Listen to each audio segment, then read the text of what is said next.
नमस्कार विद्यार्थी मित्रांनो, आपल्या डबल ओ अकॅडमीच्या ई लर्निंग प्लॅटफॉर्मवरती तुम्हा सर्वांचं पुन्हा एकदा सहर्ष स्वागत आहे। बघा, जी काय असणारी झेडपी मधले म्हणजेच जिल्हा परिषदेची जी काय आरोग्य भरती असणार आहे, या आरोग्य भरती विषयीची जाहिरात असणार ही लवकरात लवकर काय होईल तर प्रसिद्ध होईल। मग त्याच्यामधली जी काय पात्रता असेल, त्याचबरोबर त्याचं वेतन असेल, त्याचबरोबर त्याचा अभ्यासक्रम आणि अभ्यासाचं जे काही नियोजन असणार आहे हे कशा पद्धतीने करायचं याबाबतचं जे काय असणारी माहिती आहे, ही माहिती आपण आपल्या या आजच्या व्हिडिओच्या माध्यमातून जाणून घेणार आहोत। चला तर मग जाणून घेऊया याच्यामध्ये काय सांगितले बघा। तर जिल्हा परिषद भरती आरोग्य सेवक पदाविषयीची सांगितले जाते। तर जिल्हा परिषद आरोग्य सेवक भरती पात्रता, यामध्ये पात्रता बघायची आहे, कधीची सांगितली जाते बघा, तर 2026 ची भरती असणार आहे। ओके, मग चला तर मग जाणून घेऊया याच्यामध्ये काय काय सांगितलं जातं। तर याच्यामध्ये सगळ्यात पहिल्यांदा महत्वाचं काय असणार तर रिक्त पद सांगितले जातात। बघा, 2026च्या संपूर्ण वर्षभरासाठी किती सांगितले जातात तर 19,000हून अधिक रिक्त पदांची अधिसूचना लवकरच प्रसिद्ध होण्याची शक्यता आहे। बघा, महाराष्ट्र जिल्हा परिषद भरती 2026 याद्वारे राज्यातील सर्वात मोठ्या भरतींपैकी एक मानली जाणारी भरती असून यात अंदाजे 19,000 पद या पदांसाठीची अधिसूचना लवकरच काय होईल तर प्रसिद्ध होण्याची शक्यता आहे। या मेगा भरती प्रक्रियेमध्ये वेगवेगळी पदं सांगितली जातात, ज्याच्यामध्ये आपल्याला महत्वाची कोण असतील बघा, परिचारिका असेल, आरोग्य सेवक असेल, त्याचबरोबर इतर पदांचं सुद्धा या 19,000 मध्ये काय करण्यात आलंय, समाविष्ट करण्यात आलेलं आहे। ही भरती सरळ सेवा पद्धतीने होणार आहे आणि त्याचबरोबर यामध्ये विविध प्रकारचे तांत्रिक आणि त्याचबरोबर अतांत्रिक अशा पदांसाठी ही उमेदवाराची निवड केली जाणार आहे। म्हणजे टेक्निकल आणि नॉन टेक्निकल अशा पदांसाठीची ही निवड असणार आहे। यामध्ये फार्मासिस्ट, लॅबोरेटरी टेक्निशियन्स, पुरुष आरोग्य सेवक, महिला आरोग्य सेविका, त्याचबरोबर आरोग्य पर्यवेक्षक, त्याचबरोबर अजून काय असणार बघा, तर अंगणवाडी सेविका असेल, ग्रामसेविका, सिनियर असिस्टंट इत्यादी पदांचा सुद्धा यात काय करण्यात आलेला आहे, समावेश करण्यात आलेला आहे। मग महाराष्ट्र जिल्हा परिषद यामध्ये आरोग्य सेवक भरती 2026 यामध्ये पदांची संख्या बघा किती सांगितली, जवळपास 19,000 प्लस पद, जिच्यामध्ये आरोग्य सेवक, लिपिक, ग्रामसेवक, त्याच्यानंतर ग्रामसेविका वगैरे, आशा सेविका या सगळ्यांचा समावेश आहे। पदे आरोग्य सेवक पुरुष, आरोग्य सेविका महिला, आरोग्य पर्यवेक्षक, औषध निर्माण अधिकारी, ANM, GNM, स्टाफ नर्स वगैरे या सगळ्यांचा समावेश याच्यामध्ये करण्यात आलेला असणार आहे। त्याचबरोबर पात्रता, अंदाजित पात्रता काय सांगण्यात आलेली आहे बघा, तर 10वी 12वी उत्तीर्ण, त्याचबरोबर आरोग्य सेवक पदासाठी विज्ञान शाखेतून काय असणार आहे तर 12वी उत्तीर्ण असणं गरजेचं आहे। ओके, आणि त्याचबरोबर संबंधित तांत्रिक पात्रता, उदाहरणार्थ ANM असेल, GNM असेल, यांचा सुद्धा समावेश करण्यात आलेला आहे। मग याविषयीचा जो काय असणारा अभ्यासक्रम आहे, हा अभ्यासक्रम जाणून घेऊया। 2026 नुसार नवा अभ्यासक्रम या ठिकाणी देण्यात आलाय, ज्याच्यामध्ये सामान्य विषय 60 प्रश्न असणार आहेत 120 गुणासाठी, आणि त्याचबरोबर तांत्रिक विषय असणार आहेत 40 प्रश्न अवघ्या 80 मार्कासाठी। म्हणजेच बघा, 60 आणि 40 असे टोटल मिळून बघा, लक्षात ठेवायचंय, 60 प्लस किती सांगितलं 40 असे टोटल प्रश्न किती झालेले असणार आहेत तर 100 प्रश्न असणार आहेत। ओके, आणि त्याचबरोबर जे काही मार्क असणार आहेत, एका प्रश्नासाठी 2 मार्क असणार आहेत, म्हणजे 100 गुणिले 2 बरोबर किती असणार तर 200 मार्कांचा हा काय असणार तर पेपर असणार आहे।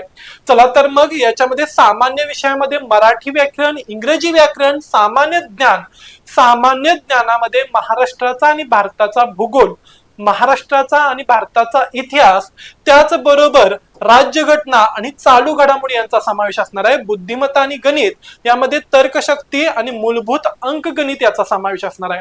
मराठीमध्ये मराठी व्याकरण संपूर्ण आणि इंग्रजीमध्ये इंग्रजी व्याकरण संपूर्ण असणार आहे। त्याचबरोबर तांत्रिक विषय जो काय असणार आहे, टेक्निकल सब्जेक्ट आपला, या टेक्निकल सब्जेक्ट मध्ये प्रामुख्याने मानवी शरीरशास्त्र, हाडे, स्नायू, रक्ताभिसरण, पचन संस्था, श्वसन संस्था यांचा समावेश आहे। आरोग्य आणि पोषण यामध्ये संतुलित आहार, जीवनसत्वे, खनिजे, आजार आणि उपाय, त्याचबरोबर बाल आरोग्य, गर्भधारणा, ओके, त्याचबरोबर काय असणार ANC सेवा, PNC सेवा असेल, नवजात बाळांची काळजी, बाल मृत्यू प्रमाण आणि माता मर्त्यता, ओके, संसर्गजन्य आणि असंसर्गजन्य रोग, TB, मलेरिया, एड्स, कोविड-19, मधुमेह, उच्च रक्तदाब, स्वच्छता व पर्यावरण यामध्ये पाणी पुरवठा, सांडपाणी व्यवस्थापन, वैयक्तिक स्वच्छता या तांत्रिक अभ्यासक्रमाचा समावेश असणार आहे। बघा, तांत्रिक अभ्यासक्रम 40 प्रश्न किती गुणासाठी 80 गुणासाठी असणार आहेत। आणि 60 प्रश्न सामान्य विषयासाठी 120 गुण असणार आहेत. खरा कस जो लागणार आहे तो या ठिकाणी असणार आहे आणि आमच्या डबल ओ अकॅडमीच्या ई लर्निंग प्लॅटफॉर्मवरती तुम्हाला या तांत्रिक विषयाचा काय असणार आहे तर जो काय अभ्यासक्रम आहे त्याचबाबतचे जे काही लेक्चर्स असणार आहेत हे लेक्चर्स तुम्हाला बॅच जॉईन केल्यावरती भेटून जातील. त्याचबरोबर बघा आरोग्य सेवक परीक्षा पद्धत 2026 यानुसार परीक्षेचा प्रकार हा ऑनलाईन किंवा ऑफलाईन वस्तुनिष्ठ बहुपर्यायी असणार आहे. ओके, एकूण प्रश्न 100, एकूण गुण 200, प्रश्नांची भाषा म्हणजेच लँग्वेज कोणती सांगितली जाते तर मराठी आणि इंग्रजी अशा 2 लँग्वेज मधून काय असणार आहेत तर हा पेपर असणार आहेत म्हणजे क्वेश्चन्स असणार आहेत. वेळ साधारणतः 1.5 ते 2 तासाचा कालावधी असणार आहेत. नकारात्मक गुण लागू असण्याची शक्यता 2026 च्या नियमावलीनुसार सांगण्यात येणार आहे. म्हणजे जर का TCS किंवा IBPS ने घेतली तर त्या ठिकाणी निगेटिव्ह सिस्टीम मे बी असेल किंवा नसेल हे त्यावेळी फॉर्म भरताना आपल्याला समजून जाईल. ओके, परीक्षेचा पॅटर्न बघा, एकूण 200 गुण, 40 प्रश्न तांत्रिक आणि सामान्य ह्याच्यामध्ये 60 प्रश्न आहे, प्रत्येकी 2 गुण. परीक्षा प्रकार वस्तुनिष्ठ बहुपर्यायी असणार आहे. शैक्षणिक पात्रता, आता काय पात्रता देण्यात आले बघा तर आरोग्य सेवकासाठी तर शैक्षणिक अर्हता मान्यता प्राप्त मंडळातून विज्ञान म्हणजेच फिजिक्स केमिस्ट्री बायोलॉजी विषयासह 12वी उत्तीर्ण असणं गरजेचं आहे. त्याचबरोबर तांत्रिक पात्रता, ओके, या तांत्रिक पात्रतामध्ये बघा आरोग्य सेवक पुरुष आणि महिला या पदांसाठी संबंधित विषयातील तांत्रिक प्रशिक्षण म्हणजेच ANM त्याचबरोबर हेल्थ वर्कर कोर्स असा काय असावा पूर्ण असावा असं सांगण्यात येते. अनुभव, जर का आरोग्य विभागात कामाचा अनुभव असेल तर त्यांना प्राधान्य दिलं जाऊ शकतं. ओके, त्याबाबतचं सर्टिफिकेट मात्र तुमच्याकडे त्यावेळी अवेलेबल असणं गरजेचं आहे. ओके, आरोग्य वेतन जे काय असणार आहे आरोग्य सेवकाचं वेतन 2026 नुसार अंदाजित किती दिले बघा. पे मॅट्रिक्स तर दिलाय S8 या प्रकारानुसार यांची सॅलरी असणार आहे बघा. यांचं मूळ वेतन 25,500 ते 81,000 पर्यंत जाऊ शकणार आहे. ओके, सुरुवातीचा पगार अंदाजे 28,000 ते 35,000, महागाई भत्ता घरभाडे भत्ता व भत्ते असे सर्व मिळून तो 28,000 पासून स्टार्टअप होणार आहे. आरोग्य पर्यवेक्षक याचं मूळ वेतन किती असणार बघा, या ठिकाणी आरोग्य पर्यवेक्षक हे नवीन पद आहे. ओके, या आरोग्य पर्यवेक्षक या पदाचा मूळ वेतन S13 पासून असणार आहे म्हणजे S13 प्रकारातला असून 35,400 ते 1,12,400 पर्यंत ते जाऊ शकतं. आता याच्यासाठी काही मूळ कागदपत्र असणं गरजेचे आहेत बघा. ज्यावेळी आपण डॉक्युमेंट व्हेरिफिकेशन साठी जाणार त्यावेळी शैक्षणिक पात्रता प्रमाणपत्र कोणकोणती गरजेची आहेत बघा तर SSC 10वीचं असणार आहे, HSC 12वी, ओके, यांच्या गुणपत्रिका आणि प्रमाणपत्र असणं गरजेचं आहे. त्याचबरोबर संबंधित तांत्रिक पात्रासाठी आवश्यक पदवी किंवा पदविकेचा उत्तीर्ण असणारा कोर्स आरोग्य सेवक पदासाठी विज्ञान 12वी उत्तीर्णसह आवश्यक असणं गरजेचं आहे. ओळख पुरावा याच्यामध्ये आधार कार्ड, पॅन कार्ड, मतदान ओळखपत्र किंवा ड्रायव्हिंग लायसन्स यापैकी एक. निवास प्रमाणपत्र यामध्ये महाराष्ट्राच्या रहिवासी असल्याचा दाखला असणं गरजेचं आहे. जात प्रमाणपत्र, जर का तुम्ही कास्ट असाल तर त्या कास्टचं प्रमाणपत्र तुमच्याकडे असणं गरजेचं आहे. सर्टिफिकेट पण असणं गरजेचं आहे. नॉन क्रिमिलियर प्रमाणपत्र सुद्धा महत्वाचं सांगितलं जातंय, जसे की OBC, SBC, EWS साठी काय असणार तर आर्थिक वर्षाचं चालू वर्षाचं काय असणार नॉन क्रिमिलियर तुमच्याकडे असणं गरजेचं आहे. वय पुरावा, जन्म तारखेचा दाखला किंवा शाळा सोडल्याचे प्रमाणपत्र गरजेचं आहे.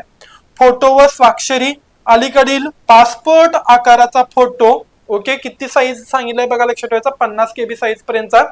त्याचबरोबर स्वाक्षरी आणि इतर दिव्यांग असाल तर दिव्यांग उमेदवारांसाठी तसलं प्रमाणपत्र, त्याचबरोबर माजी सैनिक प्रमाणपत्र असल्यास लागू असल्यास ते पण तुमच्याकडे अवेलेबल असणं गरजेचं आहे. त्याचबरोबर ज्यावेळी तुम्ही हा फॉर्म भरणार आहे ऑनलाईन पद्धतीनं तेव्हा त्याची ऑनलाईन प्रिंट आणि भरतानाचा जो काही पासवर्ड असणार आहे हा पासवर्ड आणि युजर नेम हे तुम्हाला काय करायचं असणार आहे तर अपडेट मध्ये ठेवायचं असणार आहे. ओके, आणि त्याच्यावरती ज्यावेळी काय येईल ईमेल वगैरे तुम्हाला येईल तर त्यावेळी त्या ईमेलचा सुद्धा काय असणार आहे तर एक प्रिंट वगैरे तुम्ही तुमच्याजवळ ठेवणं गरजेचं असणार आहे. ओके, वयोमर्यादा साधारणपणे वयाच्या 18 वर्षानंतर म्हणजे 12वी नंतर लगेचच तुम्ही या पदासाठी पात्र म्हणजे अप्लाय करू शकताय. राखीव वर्गासाठी किती असणार तर 5 वर्षाची सवलत असणार आहे नियमित प्रमाणे. लेखी परीक्षा एक्झाम आणि कागदपत्र पडताळणी ही नंतर न होणार आहे. पगार मगाशी सांगितलंय 28,000 ते 85,000 पर्यंत सांगितलंय. वय 18 ते 40 वर्ष किंवा त्याच्यामध्ये काय असणार, सवलत मिळाल्यावर 5 वर्ष असणार आहेत. आरोग्य सेवक अभ्यासाचे नियोजन 3 महिन्याचं दिले बघा. 3 महिन्याचं नियोजनानं आपण व्यवस्थितपणे आरोग्य सेवकाची पद जे काय असणार याचं व्यवस्थित काय करू शकतो, तर याच्यामध्ये यश संपादन करू शकतोय बघा. पहिला महिना मूलभूत पाया करायचे म्हणजे बेसिक कन्सेप्ट क्लिअर करायचे, ज्याच्यामध्ये मराठी आणि इंग्रजी याचं व्याकरण, काळ, प्रयोग, समास, प्रयोग, त्याचबरोबर शब्दांच्या जाती. ओके. तांत्रिक विषय जो काय असणार, तांत्रिक विषयामध्ये बघा आरोग्य विभागाशी संबंधित तांत्रिक नोट्सचा अभ्यास सुरू करा.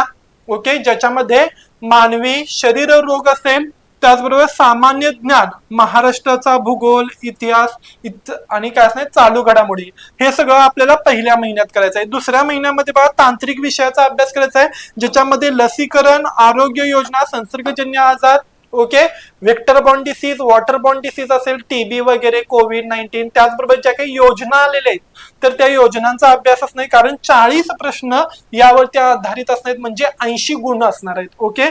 गणित बुद्धिमत्ता, संख्या पद्धती, सरासरी गुणोत्तर, काळ, काम, वेग असेल, बँकिंग, ओके, सरासरी वगैरे यांचा अभ्यास करायचा आहे. सराव, जुन्या प्रश्नपत्रिका सोडवण्याचा सराव तुम्हाला काय कितव्या महिन्यात करायचा आहे, तर दुसऱ्या महिन्यात करायचा आहे. आणि तिसरा जो काही उजळणीचा महिना असणार आहे, अंतिम टप्पा, याच्यामध्ये तुम्हाला उजळणी करायची आहेत नोट्स, त्याचबरोबर सोडवून झालेल्या जुन्या प्रश्नपत्रिका सारख्या निहाळणे, मार्क टेस्ट, मॉक टेस्ट द्यायचे, दररोज एका पेपरचा सराव टाइम लावून करायचा असणार आहे. त्याचबरोबर चालू घडामोडी, शेवटच्या 6 महिन्यांच्या चालू घडामोडीचा किंवा संपूर्ण 1 वर्षाच्या चालू घडामोडींचा तुम्हाला या ठिकाणी काय असणं गरजेचं आहे, अभ्यास असणं गरजेचं आहे. जर का तुम्हाला आमच्या या अकॅडमीचा हा कोर्स अवेलेबल पाहिजे असेल जॉईन करणार असाल, तर स्क्रीनवरती दिलेल्या नंबरवरती तुम्ही कॉन्टॅक्ट करून घेऊ शकताय, बॅच जॉईन करू शकताय. त्याचबरोबर तांत्रिक विषयांचा सुद्धा या ठिकाणी काय करून घेतला जाईल, तुमचा अभ्यास वगैरे घेतला जाईल. तुम्हाला जर का माहिती आवडली असेल तर लाईक करा, शेअर करा आणि आमच्या चॅनेलला सबस्क्राईब करा. थँक्यू.